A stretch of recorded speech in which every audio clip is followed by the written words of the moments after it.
It was a quiet morning in a small southern town. The sky was cloudy.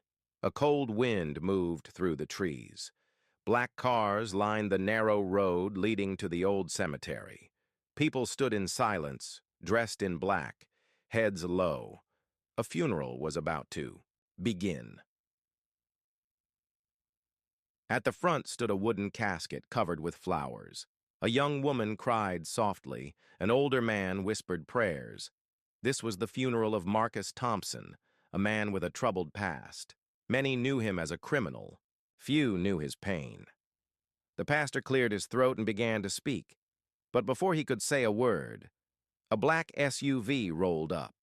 It was shiny, new, and carried no plates. No one recognized it. The engine stopped. A tall black man stepped out. He wore a clean black suit, dark sunglasses, his back straight, his walk strong, his face calm, unreadable, heads turned. "Who's that?" someone whispered. "He's not from around here," another said. The tall man walked slowly toward the group. His shoes crunched on the gravel. He didn't speak. He didn't cry. He simply stared at the coffin. Suddenly, "Freeze! Put your hands up!" The silence shattered. A young white police officer ran toward the man, gun drawn, hand shaking. "Now!" the officer shouted. Gasps filled the air. A child cried. The pastor stepped back in fear. The tall man didn't move. He raised his hands slowly, calmly. People began to shout. "What are you doing?" "He didn't do anything. He just got here." But the officer kept yelling, "On your knees! Hands on your head!" The man obeyed. He got on his knees, without a word. Everyone stared, shocked. Then an old woman spoke. Her voice was soft but clear. "Wait a minute. I know that man." The officer turned his head slightly, confused. The woman took a step forward, squinting at the man's face. Her eyes widened. Her hand shook. "That's not just any man," she said. "That's General Derek Thompson." A wave of whispers spread through the crowd. "General? Like military? Is she sure?" The officer laughed nervously. "You've got the wrong guy, ma'am." But then another man stepped out of the black SUV. He wore a dark green uniform with medals on his chest. He walked fast and stood between the officer and the kneeling man. He saluted. "General Thompson, sir. I apologize for the delay. Headquarters is aware of your arrival." The officer's face turned pale. He looked down at the man on the ground and suddenly realized his mistake. General Thompson slowly stood up. He dusted off his knees, took off his sunglasses, and looked the officer in the eyes. His voice was calm, deep, and steady. "Son, do you know who I am?" The officer opened his mouth. Nothing came out. General Thompson turned toward the crowd. He looked at the casket, then at the mourners. "I came here to bury my brother," he said. "But it seems this town hasn't changed." The crowd was silent. A mix of guilt, shock, and confusion filled their faces. He continued. 30 years. Ago, you labeled my brother a criminal. Today, you point a gun at me because of how I look." The officer stepped back, eyes wide, unsure of what to say or do. Another voice came from the back. "Let the man speak." Then another. "He's right." A third voice shouted. "We owe Marcus more than silence." General Thompson looked around. His face showed no anger, just deep pain and strength. "I didn't come here for trouble. I came to honor a man you all forgot. But before I leave, you're going to hear his story." Then he turned back to the coffin. He touched it gently, closed his eyes, and whispered something no one could hear. The officer slowly lowered his gun. Shame covered his face. But it was too late. The crowd had seen everything. The town would never forget this day. And what started as a funeral was about to become something much bigger. The graveyard was still quiet, but something had changed. People no longer looked at the coffin. They looked at General Derek Thompson. Some were confused, some were shocked, and some looked guilty. The officer who had pulled the gun stood frozen, his face pale, his hand still near his holster but now trembling. He had pointed a weapon at a four-star general. A young woman in the crowd whispered, "Is he really a general?" An old man beside her nodded. "I remember him. He left this town over 30 years ago. They said he'd never make it. Now look at him." Another voice. "Didn't his brother go to jail?" Someone replied, "Yes, but I heard he was innocent." These were not loud questions, just whispers, but whispers carry weight. General Thompson stepped forward. He looked around at the familiar faces, older now, but still the same people from his childhood. He removed his sunglasses and let the cold wind touch his face. "I left this town to serve my country," he said calmly, "but I never forgot what happened here. I never forgot what you did to my brother." The pastor tried to speak, but Derek held up his hand. "Let me talk."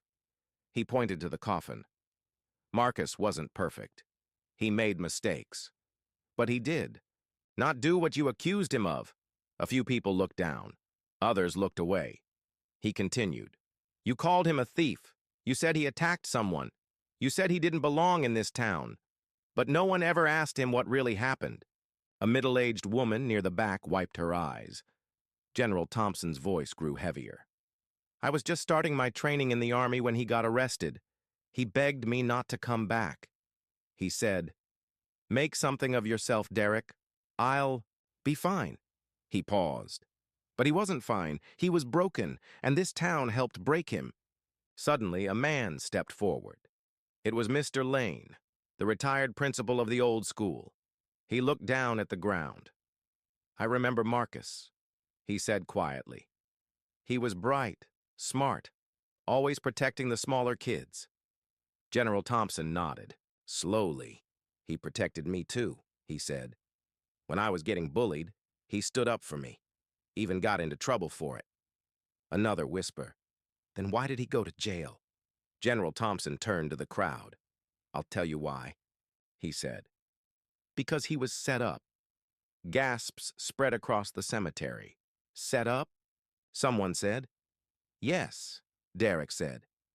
"My brother was blamed for a robbery at the hardware store. But the owner knew the truth. He just didn't want to say it." "Who was it?" someone asked. Derek's eyes scanned the crowd. He said nothing. But his eyes stopped on Sheriff Collins, standing in the back. The sheriff looked nervous. Before anyone could speak, the man in the green military uniform, the general's driver, stepped forward. He held a file in his hands. "This file contains police reports, witness statements, and old letters," he said. "Documents that were hidden for over 30 years. He handed the file to the pastor, who opened it and began reading slowly. His hands started to shake. Meanwhile, the officer who had drawn the gun earlier, Officer Ryan, stood to the side. He looked at the general, then at the sheriff, then back again. "Sir," he said quietly, "I didn't know who you were." General Thompson looked at him. "That's the problem," he replied. "You saw a black man at a funeral, and your first thought was danger." Officer Ryan looked down. "I'm sorry, sir." "I don't need your sorry," Derek said gently. "I need you to listen." The crowd was quiet again, tension mixed with guilt. The truth was starting to rise, a truth this town had buried for decades, just like they were trying to bury Marcus today. But Derek wasn't going to let that happen. He walked back to his brother's coffin and placed a medal on top. Not a military medal, but one Marcus had earned as a young boy in school. First place, science fair. The crowd watched in silence. Then Derek said, "This isn't just a funeral. This is the start of something bigger. I came here to speak the truth, and I'm not leaving until this town listens." The cemetery was still. No one moved. No one spoke.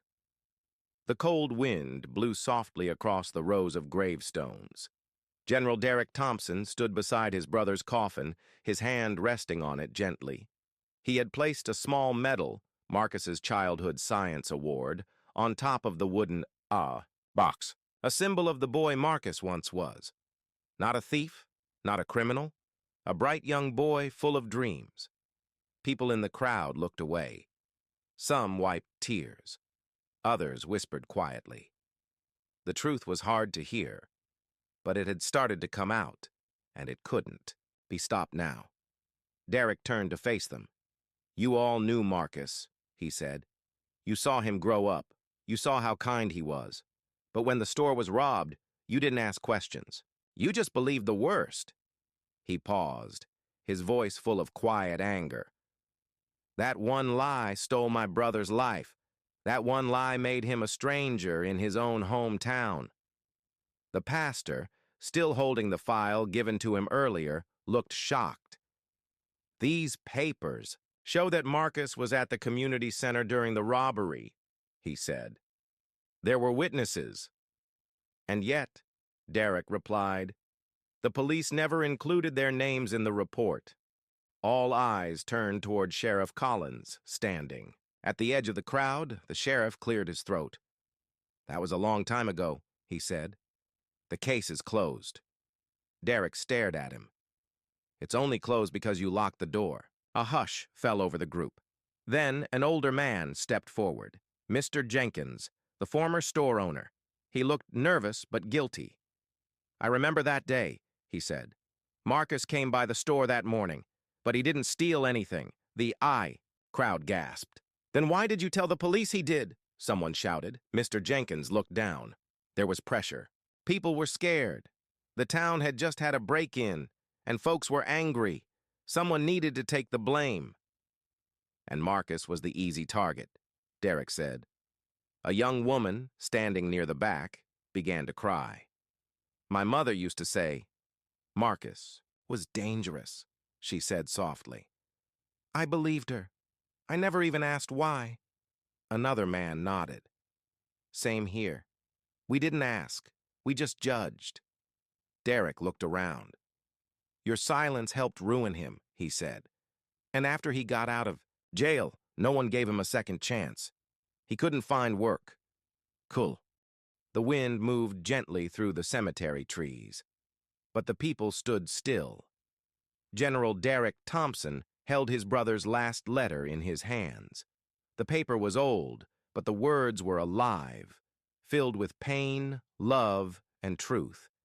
He looked at the crowd and said softly, "This is what Marcus wanted the world to know." He began to read. "If you're reading this, I'm probably gone. But don't be sad for me. I've lived in the shadows long enough. I just want my name to be clean before I disappear." The words hit hard. Many people lowered their heads. Derek's voice was steady as he continued. "To my brother Derek, I'm proud of you. You became everything we dreamed of. I'm sorry I couldn't be there to see it."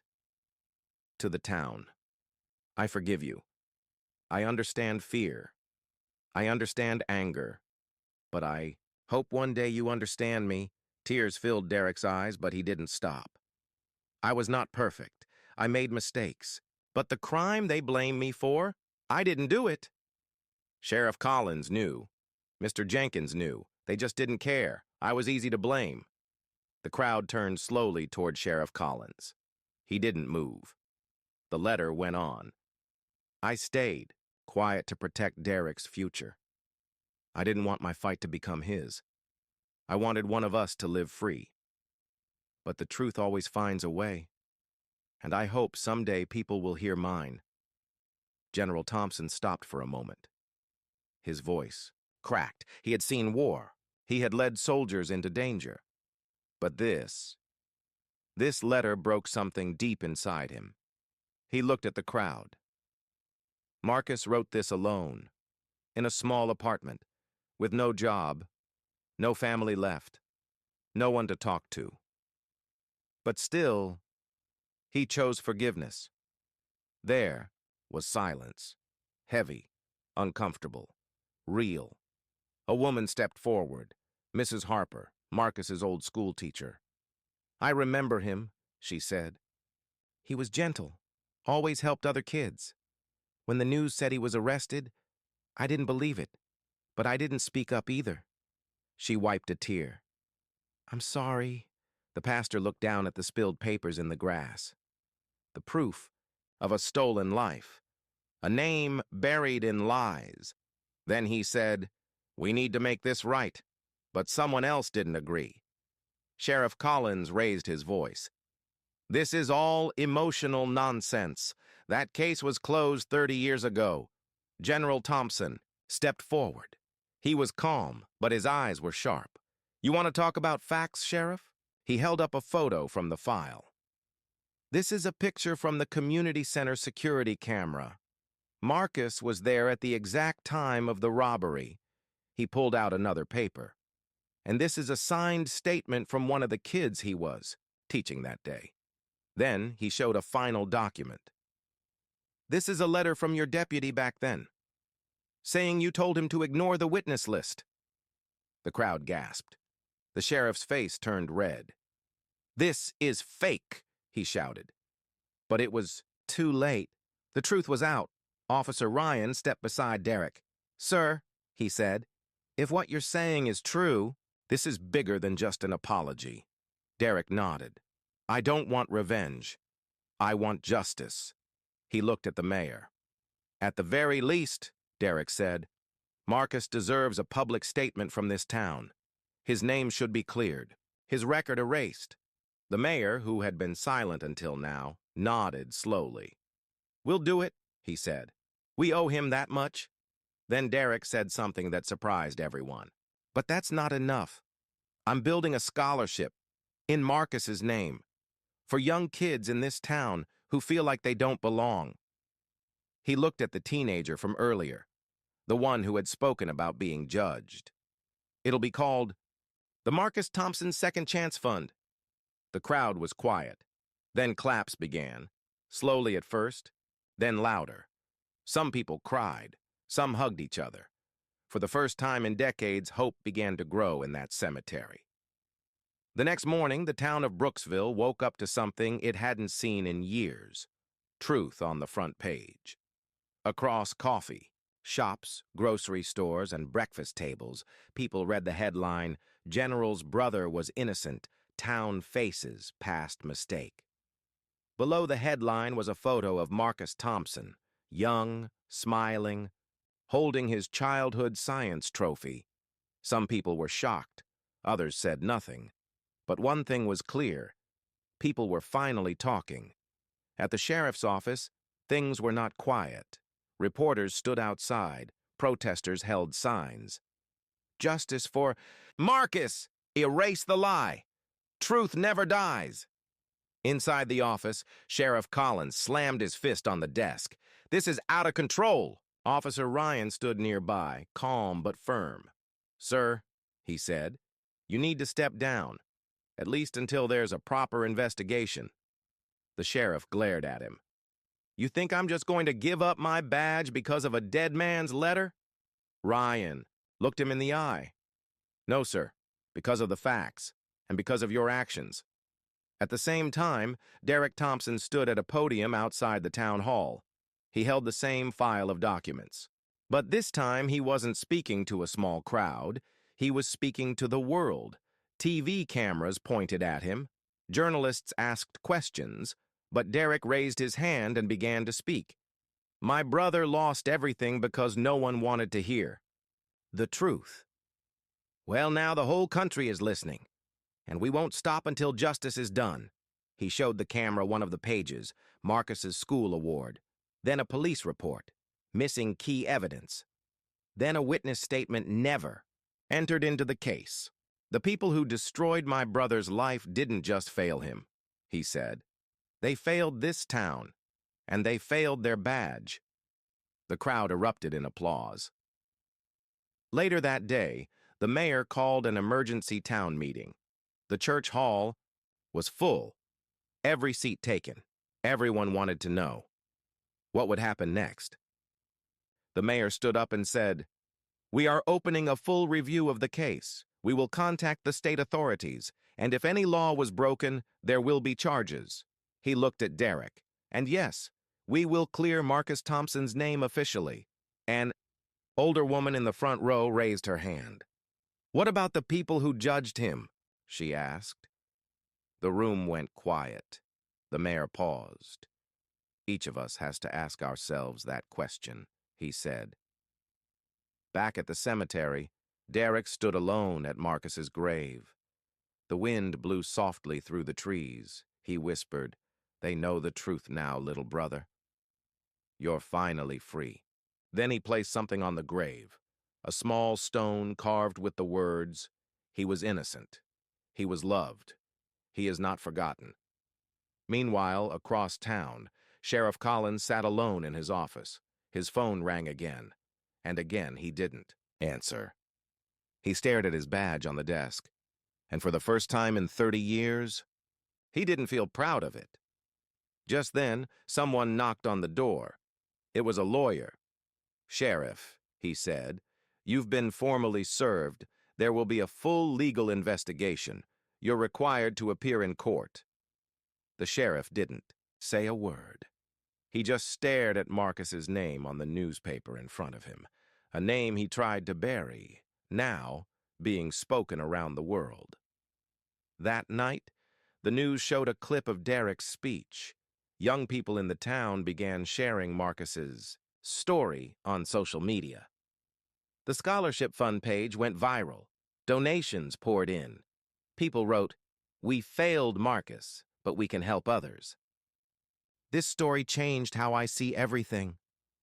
Marcus deserved better, and so do others like him. And in the silence of that small town, something began to change. Not loud, not fast, but real. A broken name was being rebuilt, and the people, who once whispered lies, were now speaking truth. The courtroom was packed. People sat shoulder to shoulder. Reporters filled every corner. Some were holding notepads, others had cameras. Outside, a crowd waited in silence. They weren't here for a criminal. They were here for the truth. And the man on trial was Sheriff Collins. At the front, General Derek Thompson sat in his military uniform. His face was calm, but his hands were tight. He wasn't here as a soldier, he was here as a brother. The judge entered. "All rise," the bailiff called. Everyone stood. Then the trial began. The prosecutor stepped forward. "Your Honor," she said, "we are here today not for revenge, but for justice long delayed. Marcus Thompson was blamed for a crime he didn't commit. The man who helped bury the truth sits before you." She pointed toward Sheriff Collins. Sheriff Collins looked angry. His lawyer stood and began. "My client did what he believed was right at the time. Mistakes may have been made, but there was no crime." The courtroom murmured. But Derek knew better. The first witness was Officer Ryan. He spoke clearly. "I was a young rookie then. I saw the original reports. There was a witness who placed Marcus far away from the scene. But that report was removed." "By who?" asked the prosecutor. Ryan hesitated, then said, "Sheriff Collins." The courtroom gasped. Next came Mrs. Harper, the school teacher. She told the court how Marcus had been kind, quiet, and unfairly judged. "I didn't speak up," she said softly. "I believed the news. I failed him too." Her voice shook. "I'm sorry." Then it was Derek's turn. He stood slowly. "I served my country for over 25 years, but the hardest battle I ever faced was this one. For my brother's name." He took out Marcus's letter. He read it again. This time, in front of the judge, Marcus's words echoed through the courtroom. "I forgive the people who blamed me, but I hope one day they hear the truth." Tears rolled down some faces. Even the judge looked down for a moment. Sheriff Collins was finally asked to speak. He stood up. His voice was cold. "I did what I had to do." Marcus fit the profile. "We needed someone to blame. I didn't think he'd fight back." He shrugged. "And he never did. The prosecutor stepped forward, but he was innocent. Collins didn't reply. The silence said everything. The trial lasted 2 days. In the end, the judge gave his decision. Sheriff Collins, your actions destroyed a life. You withheld evidence, ignored witnesses, and protected your badge over the truth. He paused. This court finds you guilty of official misconduct. 1 year had passed. The town of Brooksville looked the same on the outside, but inside, everything had changed. People no longer whispered Marcus Thompson's name in shame. Now they said it with respect. At the community center, a big banner hung on the wall. The Marcus Thompson Second Chance Fund, 1-year anniversary, kids played, parents talked. A young girl gave a speech about her dreams of becoming a doctor. And standing in the front row was General Derek Thompson. He wore no medals that day, no uniform, just a simple suit and a quiet smile. He wasn't here as a soldier. He was here as a brother. As the event ended, a news reporter stepped up. General Thompson, 1 year ago, this town faced the truth. What does today mean for you? Derek looked around at the children, the families, the new scholarship winners. It means Marcus is still here, he said. Every time a young person gets a second chance, that's him. Every dream they chase, he's running with them. Across town, the sheriff's office had new leadership. Officer Ryan had become the new sheriff. One of his first acts? He placed a framed photo of Marcus on the wall with a plaque. May we never forget the price of silence. May we always choose truth. At the high school, history teachers now told Marcus's story. Students studied the case, not just as history, but as a lesson in justice. One student said, Marcus didn't fight with anger. He fought with patience, letters, and truth. That's real strength. Meanwhile, the scholarship fund had grown. Over 50 students had received help. Some went to college. Some started small businesses. Some wrote poetry about hope and healing. All of them carried Marcus's name in their hearts. That evening, Derek visited Marcus's grave again. This time, he wasn't alone. Hundreds of candles surrounded the tombstone. Each person placed a white flower beside it. Then, the mayor stepped forward. She held a small bronze statue. We've named the new public library after Marcus, she said, and this statue will stand in front of it, so that no child forgets what happens when truth is hidden. The statue was simple. Marcus standing tall, holding a book in one hand and a broken chain in the other, free, proud, unafraid. Then the pastor spoke. Marcus never got justice while he lived, but now his story gives justice to others. That is legacy. Derek finally stepped forward. His voice was soft but clear. I used to think Marcus died in silence, that no one ever really saw him. But I was wrong. The world sees him now, and they will never forget. He placed one final item on the grave, a small medal, not from the military, but from the heart. It read, for truth, for courage, for Marcus. The crowd stood silent. Some held hands, some wiped tears, and in that moment, in that silence, the world felt different, lighter, brighter, wiser, because Marcus Thompson was no longer just a name in an old file. He was a teacher, a reminder, and a symbol of what happens when a town listens, of what grows when a lie is broken, of what truth can build, even after death.